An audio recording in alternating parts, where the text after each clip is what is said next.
do is bless their hearts, they're doing what they need to do is because what I had to do up there in Alaska was to break up a monopoly up there and say that I then had to turn around as a governor of an energy producing state and kind of undo in my own area of expertise, and that's energy. There's not, and how long have I been at this? Like 5 weeks? How long have I been at this? Like 5 weeks? How long have I been at this? Like 5 weeks? How long have I been at this? Like 5 weeks? So there hasn't been a whole lot that I've promised except to do what is right for the American people, put government back on the side of the American people, stop the greed and corruption on Wall Street, and the rescue plan has got to include that massive oversight that Americans are expecting and deserving. And I don't believe that John McCain has made any promise that he would be able to keep either.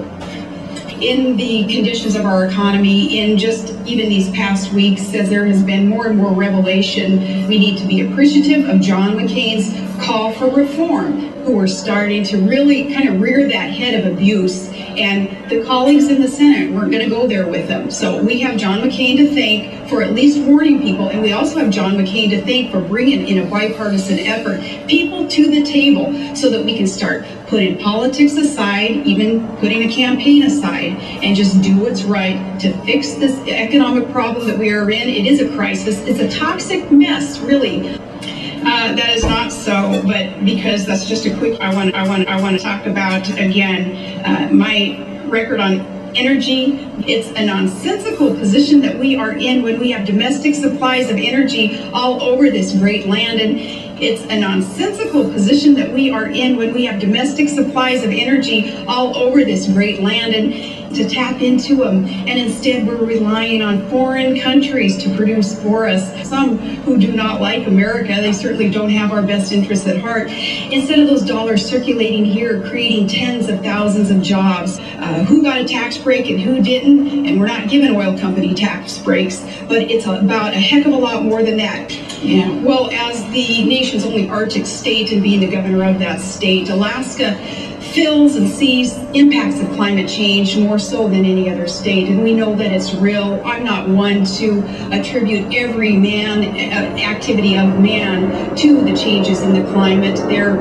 is something to be said also for man's activities, but also for the cyclical temperature changes on our planet. But there are real changes going on in our climate, and I don't want to argue about the causes. What I want to argue about is how are we going to get there to positively affect the impacts. We have got to clean up this planet. We have got to encourage other nations also to come along with us. Governor, I was the first governor to form a climate change sub-cabinet to start dealing with the impacts. We've got to reduce emissions. John McCain is right there with an all-of-the-above approach to deal with climate change impacts. We've got to become energy independent for that reason also, as we rely more and more on other countries that don't care as much about the climate as we do. We're allowing them to produce more than America would ever stand for. Approach tapping into alternative sources of energy and conserving fuel, conserving our petroleum products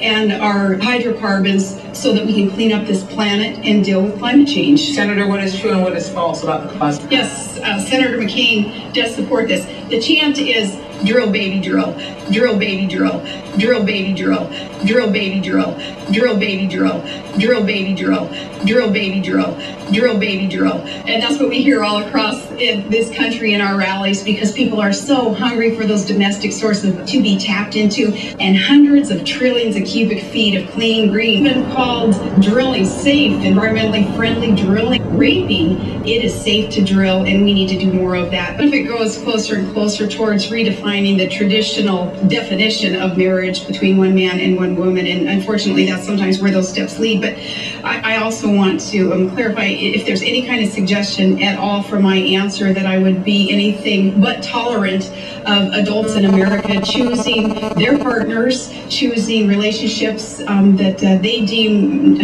best for themselves, that I don't support defining marriage as anything but between one man and one woman. And I think through nuances we could go round and round about what that actually means, but I'm being as straight up with Americans as I can in my non-support for anything but a traditional definition of marriage. You know, I am tolerant, and I have a very diverse family and group of friends, and even within that group you would see some who may not agree with me on this issue, some very dear friends who don't agree with me on this issue, but in that tolerance also